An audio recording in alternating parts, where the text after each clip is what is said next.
So apparently, Striker Jones' artillery command ability that resets cooldowns for bomb shooters and mortars also work for the bomb shooter Paragon, and given how much damage is in this ability, this will be a pretty big buff to it. On top of that, this Paragon can receive a lot of other buffs too, like the extra attack speed from the Boomerang Paragon, the extra attack speed from the NG Paragon's Overclock, and the reduced ability cooldown from the Sub Paragon, and lastly of course the Paragon of Power Monkey Knowledge. Today I'm gonna use all of these to take on Elite Lych on the new map and see if the Paragon can solo the boss, and I'm gonna be talking more about what I think of the new Paragon. So let me begin by talking about the fact that Striker Jones works with the new Paragon and some changes that was made to the Paragon in update 51.1 yesterday.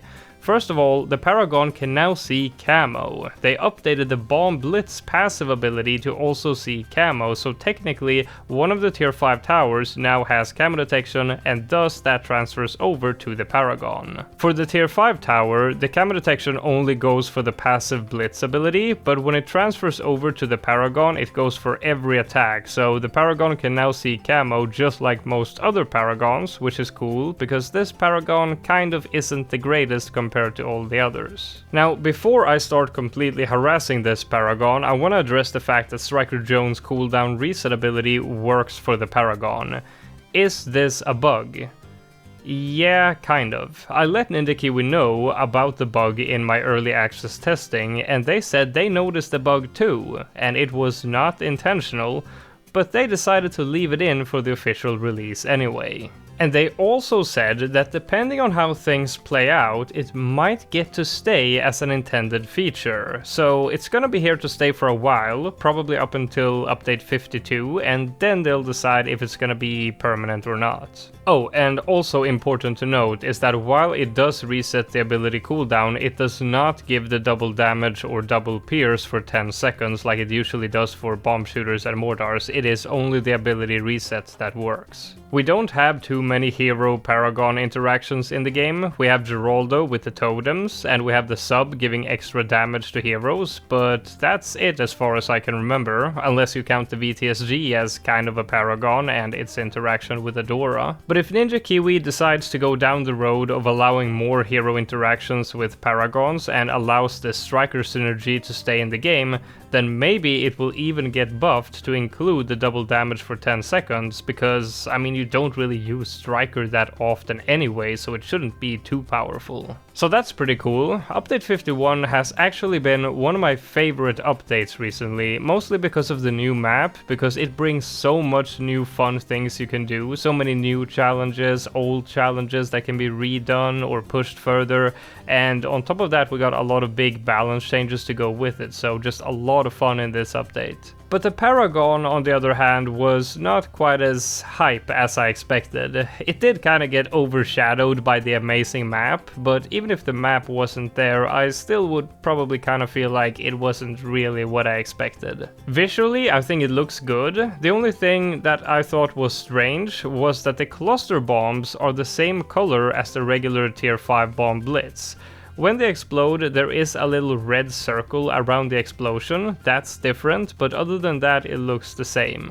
I would probably have gone with some different colors matching the colors of the tower itself just to distinguish the cluster bombs from the regular ones, but putting that aside, why didn't I think this Paragon was as hype as I expected? Because it has all the mechanics you would expect. It has the knockback and stun from the top path, it has the short cooldown, high damage missile ability from the middle path, and the cluster bombs and passive blitz ability from the bottom path. I think the reason I'm not so hyped about it is because I think it lacks clear use cases.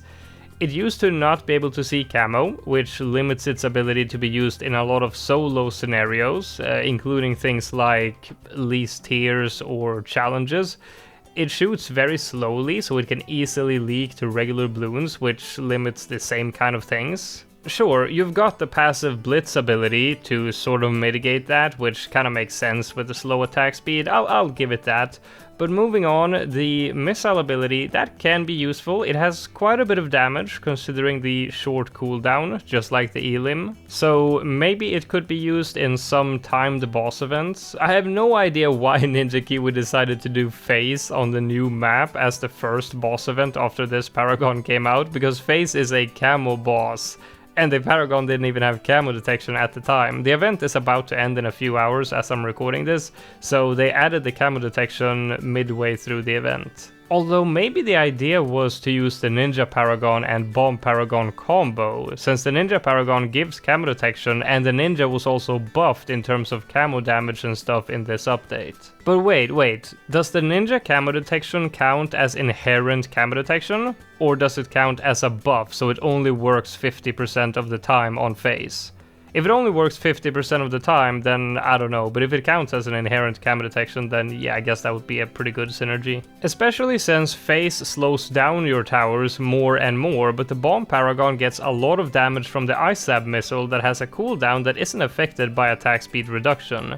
And that ability is not a continuous one like the Wizard's Morph, so you don't lose any damage as it's warping. Anyway, I'm getting off topic. Maybe there was some thought to this choice of boss event, but I would like to see this Paragon in action versus some other bosses. I don't want to be too rough on roasting this Paragon just yet, because I want to see more ranked gameplay versus more bosses in different modes first. So I hope we see some Lich, some Dread Bloon, maybe some Vortex, some events with less HP than normal to maybe make it easier to insta-kill one skull with one ability.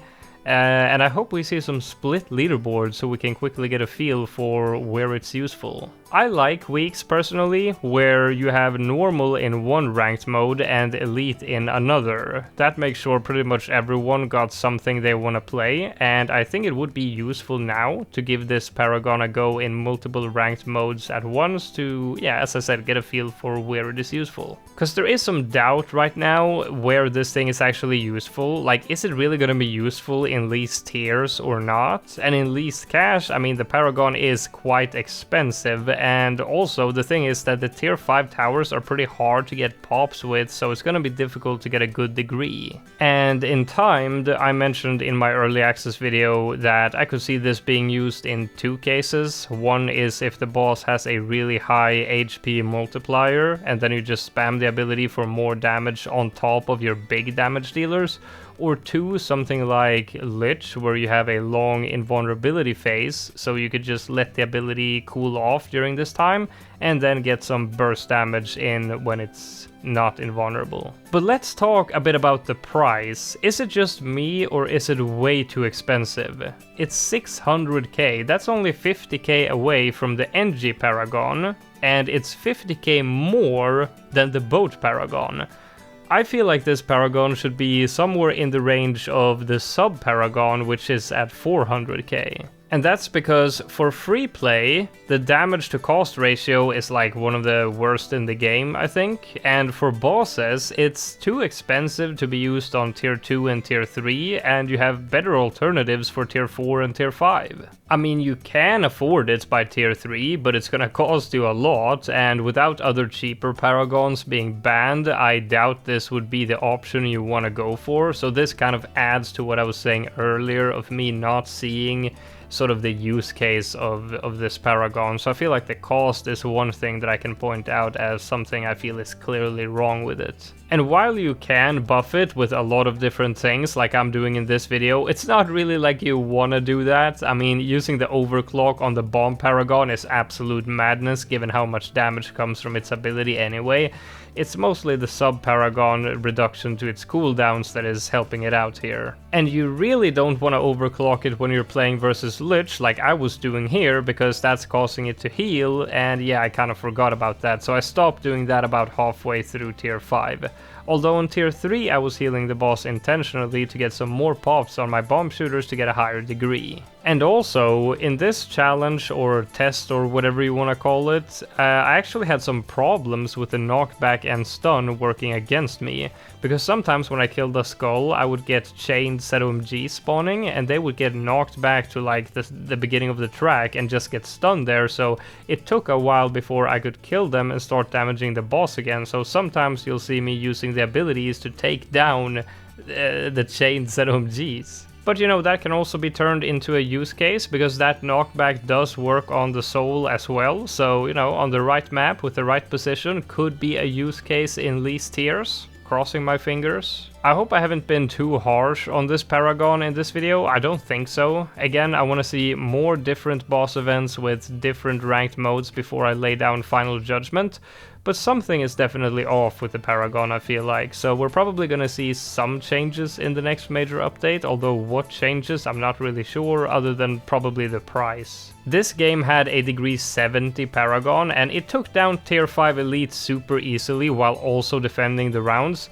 But this map is very easy, and you normally wouldn't have all these buffs, especially not Striker or the Overclock, so it might be weird with me sitting here and roasting the Paragon as it slaughters the boss, but this is a very special showcase and not any realistic boss situation. But to summarize, I find it hard to see clear use cases when I wanna pick this Paragon over all the others, so we're gonna wait, see a few more boss events, and then reevaluate. Anyway, I hope you enjoyed this little showcase. Let me know what you think about the Paragon so far, and if you see any clear use cases that I'm missing. Leave a like if you enjoyed the video, and I'll see you in the next one.